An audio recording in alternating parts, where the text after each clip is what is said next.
This is Frank Islam, Chairman and CEO of FI Investment Group, and your host of Washington Calling, where we interview leading voices from business and politics, and journalism and doctor, and explore the topics that impact you, the viewer. Today, our guest is Dr. Azra Raza, Professor of Medicine and Director of the MDS Center at Columbia University Medical Center. Welcome to our show. Thank you for coming to our show, Dr. Azra Raza. Thank you for having me, Frank. I'm delighted and honored to be here. Okay. You grew up in Karachi in a traditional Pakistani middle class household of 7 siblings. As you have said in one of your interviews, at what point did you decide to go into the medicine, and when did you come to America? When did you come to America, and how did you come to America? It's an interesting background because I would have had a very different career had I grown up in the West. I would have been a pure molecular biologist or a myrmecologist, which is an ant lover. Because for some reason, since I was 4 years old growing up in Karachi, there were plenty of ants around in every house.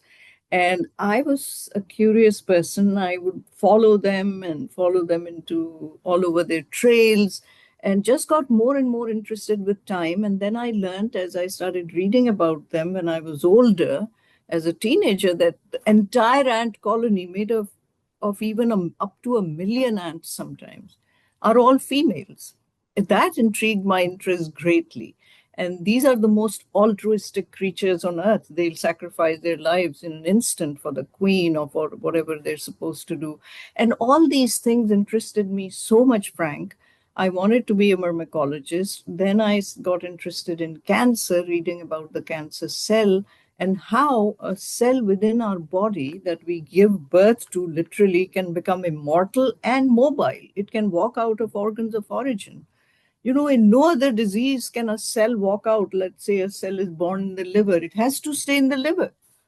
Cell in the brain So stays how in the did you brain. fight with the cancer start, and where? Sorry? Where did you where how did you fight with cancer and start, and where? Well, I was a reader as a younger person because there wasn't that much to do in Pakistan. I was curious. I mean, there wasn't because there was no television or anything, and we just played a lot. But in the afternoons, you just had like 3, 4 hours to read. And I read more and more in the sciences because I had a curious mind. And I don't know why started reading about biology because of my interest in ants. And then the best way to learn biology, it turns out, is to look at abnormal behavior of the normal cells. And that's where cancer came in. And the more I started reading things about cancer, the more intrigued I was about how this cell attains immortality and mobility. And as I said, my next step would have been to do some graduate work in molecular biology, but in Pakistan, really the only way to do any science was to go to med school. As soon as I entered med school and saw my first cancer patient, one look was all it took. I knew Okay. that from that moment on, my entire life has been devoted to suffering, to reducing the suffering of these patients. And that's how I came to America, Frank, at 24, um, with the with the express purpose of curing cancer. Oh, I came to United States when I was 10 years old. Great. So you were part of President Obama's Cancer Moonshot program. President Obama is a good friend. Have also developed a tissue bank of cancer patients that contains 60,000 plus specimens of patient tissue. What is the significance, and why did you do that? Why did you do it with Obama? President Obama actually had made Vice President Biden, whose son, Beau Biden, died of brain cancer. That is a true statement. Yes, And they're and good friends. yes. And Frank, it was Vice President Biden who decided after his son died to do something about cancer and invest more money, because the only way to move any field is to invest in it, intellectual resources, which come with financial resources. When there are incentives, that will support our work that we want to do, the research we want to do. So Vice President Biden was given $1 billion by President Obama to develop this Cancer Moonshot program. And I was one of the first initial pilot groups that were invited to meet with President Biden, at that time Vice President. And the basic reason for my claim to having any individual voice in this field, which is full of hundreds of thousands of researchers and wonderful oncologists. But I think a little differently, because once I came to America, I could see things that people who are raised in the system could not, because they had been kind of, it's like if you take a frog and throw it into boiling water, the frog's going to jump out and try to save its life. That's a But good if point you you made. put a frog in cold water and start heating it up slowly, the frog won't try to jump out because it keeps getting adjusted to the increasing temperatures till it That, dies. The water reaches that is boiling a true point and statement. It's it like a dies. lobster, same way. Yes, so the point is that people who are raised in the system often are desensitized. They don't see things, and I came as an outsider. And what I saw I came and started seeing and treating patients with acute leukemia and doing research. But within a few years, two things became very clear to me, Frank. Number one, that in my lifetime, this leukemia is so deadly, there's no way it will be cured. And so the only good news we can ever give a cancer patient, with that we say you have cancer, but we have good news. We found it early. In other words, the only way to cure leukemia would be to find it early. But how do you find a cancer that has billions of cells circulating all That over is your true. body? That is a true statement. So the early detection and prevention of cancer may be the most efficient solution for cancer, was summarized in your essay in the Wall Street Journal, correct? Yes. Entitled Cancer is Still Beating Us, We Need a New Start. Where are we now in this battle? So I realized that the only good news you can give a cancer patient is we found it early. And we can't give that news to leukemia patients. So it occurred to me that the only way to find leukemia early is to go and look at people who are at high risk of developing leukemia before they actually develop it. And that's how my whole interest in early cancer started, that we need to catch cancer before it catches us. We need to kill cancer before it kills us. And the only way to do that is find it at inception. Don't wait for cancer to declare itself as the end stage monstrosity, but seek out the first cancer cell. And so in 1984, this was my first realization. And the second was that all the scientists around me at the cancer center where I was, Frank, they were studying Which part of cancer? mice. National I Institute was of Cancer? I was at Roswell Park Cancer Okay, Institute in Buffalo, New York. right. And everybody was using animal models, especially mice, to figure out various signaling pathways, genetic mutations, etc. But I realized that that's very artificial. In fact, I was a follower of Norbert Wiener, who said in 1940 that the only good model for a cat is another cat, preferably the same one. In That's other a good way words, to put it. the same cancer, if it strikes me and then it strikes, let's say, somebody next to me, may not have the same outcomes depending on our lifestyles, the way we metabolize the drugs given to us for treatments, etc. So, really, the only thing is to individualize every treatment.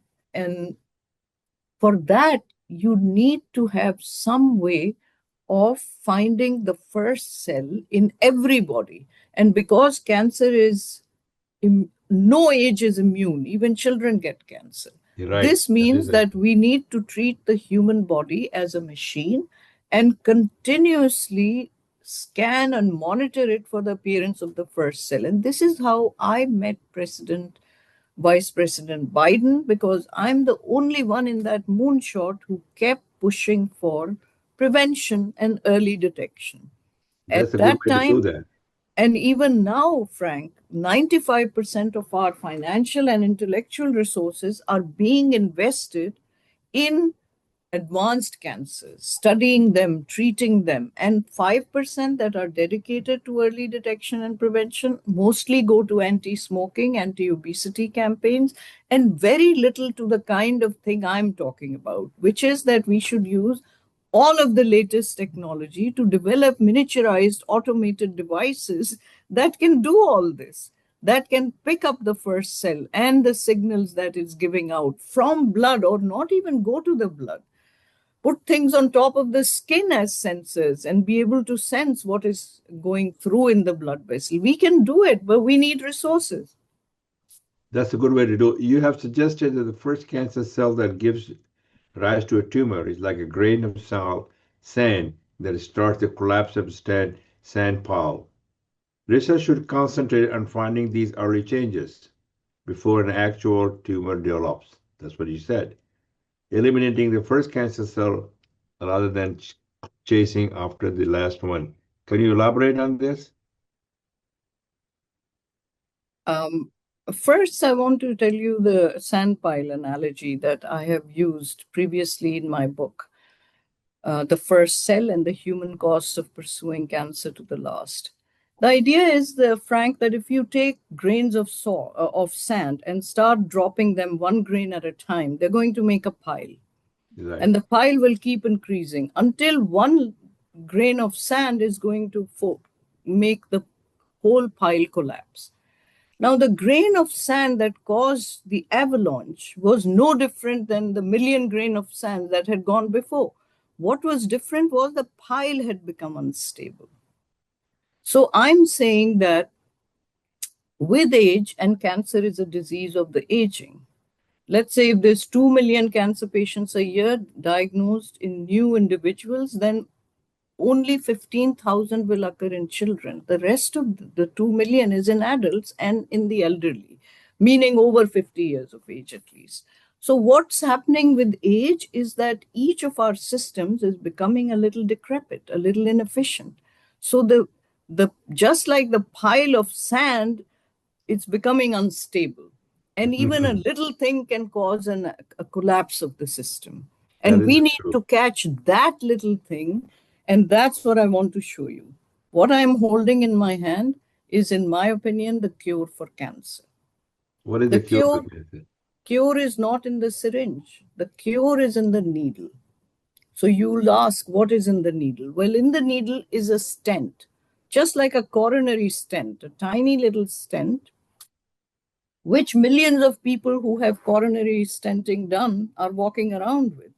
Well, we took that coronary stent, and biomedical engineers at Columbia University that I've been working with for a decade, Ken Shepard and Sam Sia, basically fabricated electronics onto that stent so that the stent inside it, we can create an electrical field, and any cell that goes through the stent will cause impedance of electricity, and that signal can be picked up and recorded on the stent in a computer that has been built into the stent. This is a total miracle of electronics, that these engineers are supreme.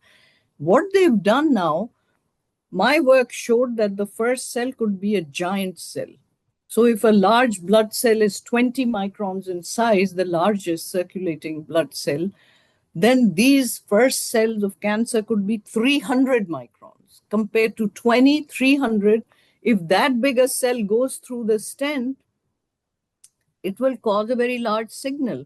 So if we put the stent in your arm vein, let's say, and it stays there forever, and every cell that's going through is being detected for size, as soon as the large cell comes, not only will it be detected, the stent can be programmed to electrocute it. So Wow. catch and kill in the same go, Frank. This can be in your arm and my arm looking for cancer within a year if I can raise the right resources. The problem is all the resources are going into end stage treatments. I'm saying that the way to cure cancer is to revolutionize early detection. And I'm saying that the entire healthcare paradigm has to shift from one of treating illness to one of maintaining wellness. That's a good way to put it. You did a poetry, as I understand. Mirza Ghalib, Urdu poet Ghalib, including the translation of his ghazal. You have over 100 videos on YouTube about poetry. Where do you find the time, and how do you relate your poetic pursuits with your medical challenges? Can you elaborate on that? I don't think that And can you really. recite some of the Mirza Ghalib's poetry? Happy to recite because that's what I love to do, meaning I love reading poetry. And I was in Pakistan in November, and I met a wonderful poet, contemporary poet, Fawad Hussain. Fawad, a well-known political figure, I believe also. But what a wonderful poet!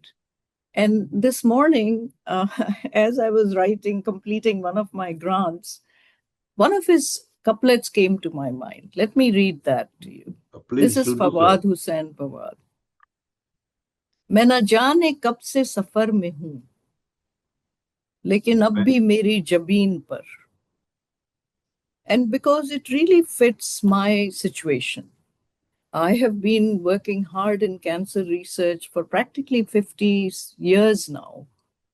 मैं न जाने कब से सफर में हूं, मगर अब भी मेरी जबीन पर न शिकस्त अज़्म का दाग है, न लकीर गर्द मलाल की. Wow. I Isn't don't that so understand. beautiful? I do not understand. Is this Mirza Ghalib's poetry? Okay, let me say this again. I went to Pakistan in November and I met in Lahore a contemporary poet by the name Fawad Hussain Fawad. And it is his couplet.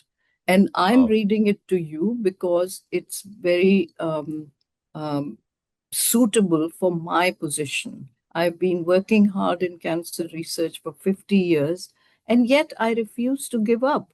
मैं न जाने कब से सफर में हूं, मगर अब भी मेरी जबीन पर न शिकस्ते अज़्म का दाग है, न लकीर गर्दे मलाल की. And Wow. because you said that you did not understand it, let me explain it to you. I've been in this journey for so long, and yet my spirit is not defeated, and neither is my forehead showing signs of abandoning the goal. Because that is so important that if we are failing, we shouldn't question the goal, and neither should we question our own devotion to the goal, because both the goal is very important and our uh, striving for that goal is equally dignified. Yet the fact that we haven't reached it doesn't mean that only the moment of gratification would be worth it, because in this journey, how much I have learned, my God, unbelievable. And let me complete it by reading a Ghalib couplet for you now. Yeah, please. You're pretty good in this. Um, Kaavish का दिल करे है तकाजा कि है हनूज. This is Ghalib. The heart is urging one to continue striving. Kavish is continuous struggle. Kaavish का दिल करे है तकाजा कि है हनूज, नाखुन पे कर्ज उस गिरहे नीम बाज का. Wow. Our nails owe a debt to even one half undone knot of a problem in the universe. We need to continue working until even that half undone knot is resolved. Wow. Kaavish का दिल करे है तकाजा की है हनूज, नाखुन पे कर्ज उस गिरहे नीम बाज का. Wow. You're a supporter of South Asia Peace Action Network, SAPAN. and have endorsed the SEPAN founding charter, calling for ease of visa, economic cooperation, collaboration in all areas in South Asia. What makes you believe in this cause, and what in your view is the importance of cooperation and collaboration?